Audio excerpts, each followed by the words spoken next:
Making apps yourself and selling them for $15,000 to $30,000 is impossible, or so they say.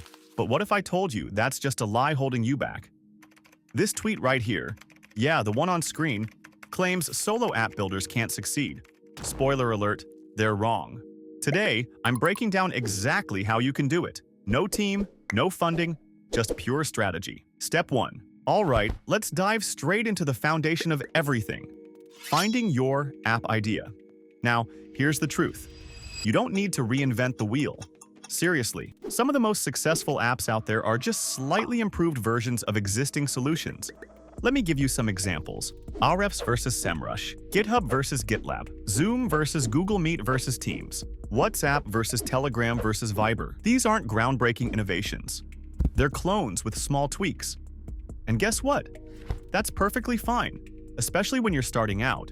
Why? Because someone else has already done the heavy lifting of proving the market exists for that idea. All you have to do is copy it and add value. One of the hottest questions I get asked is, how do I find and validate my idea? Here's the deal.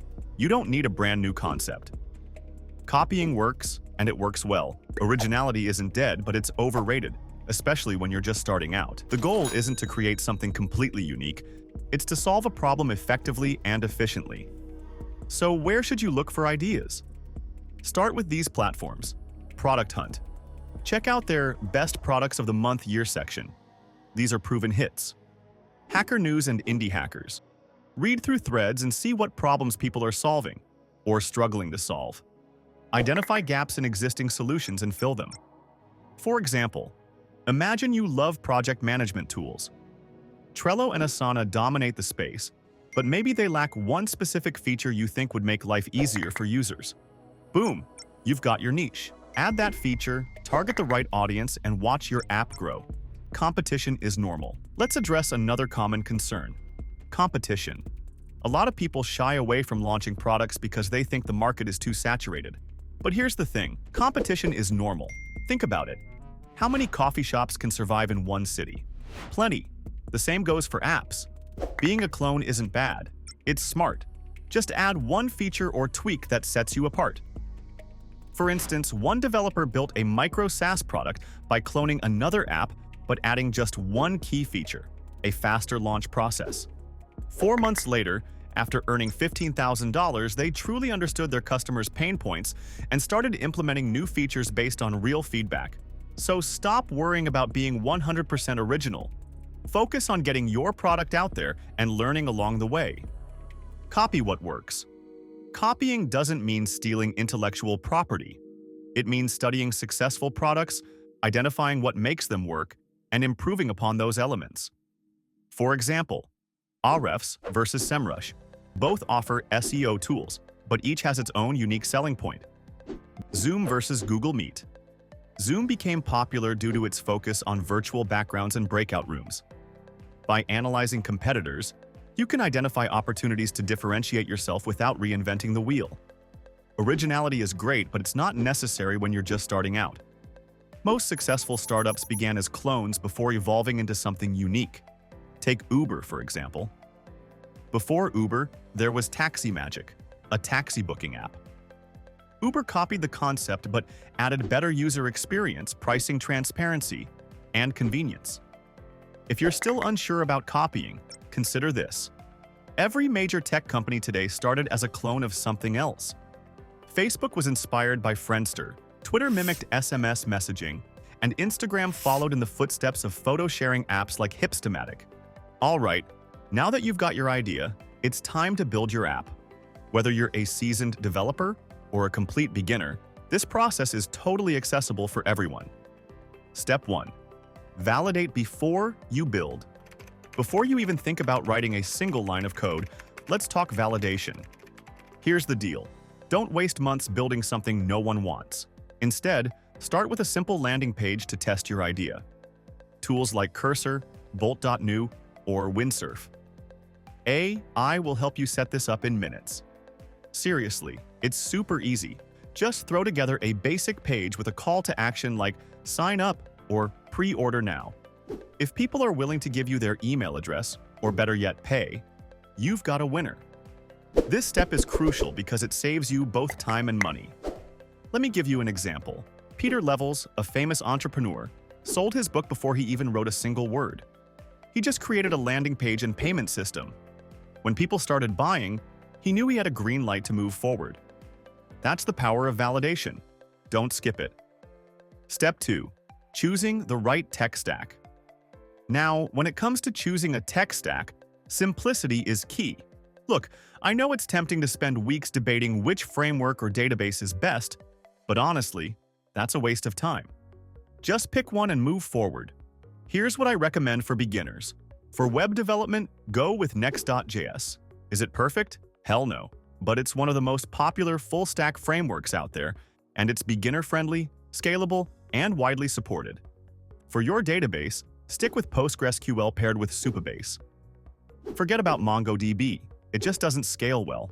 Supabase costs about the same as Amazon RDS, but offers so many extra features you won't believe. It's insanely fast and easy to use. Seriously, once you try it, you'll never look back. As for design, listen up. By 2025, flashy designs are overrated. People care more about functionality than aesthetics. So just use Tailwind CSS for your website and pre-built components for your dashboards. Keep it simple. No need to overcomplicate things. When it comes to emails, use Resend Skip Mailgun. For user authentication, there's only one choice: Clerk. It gives you everything you need straight out of the box, from sign-ins to user profiles. You can stick with the free plan almost forever. Installation takes just 5 clicks. That's it. Payments? Go with Stripe. Only Stripe. It's easy to install and use. Forget Paddle, Lemon Squeezy, or PayPal. They're not for you. Don't stress about international taxes right away. Every small business starts with Stripe, and once they hit their first $1,000, they hire accountants to handle the tax headaches. If Stripe isn't available in your country, no problem.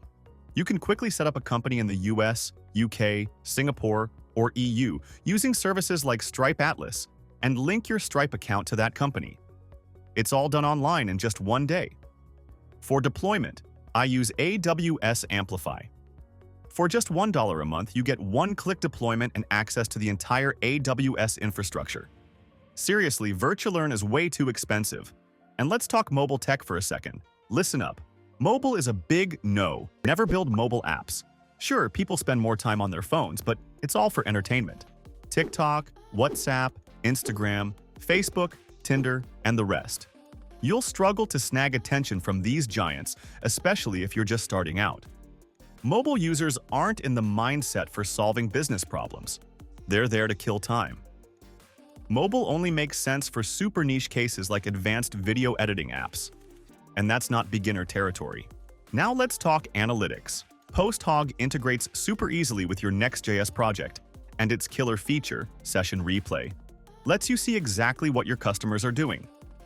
So you can make decisions based on hard data, not wild guesses. Plus, PostHog gives you tons of free events, so you're not immediately locked into a paid plan. And for online chat, there's Crisp. Crisp is sleek and modern. It gives your landing page an edge and can boost conversion rates on call traffic by up to 10%. Step 3. Building a great app is only half the battle. Now comes the fun part: getting people to notice it. Start simple. Your first stop should be Product Hunt. Create a compelling submission with a Loom-style video showcasing your app. People love seeing founders explain their products. It adds authenticity. Next, share your story on Indie Hackers. Write about your journey, not just the product, but also the challenges you faced along the way. Authenticity resonates with audiences. Paid advertising.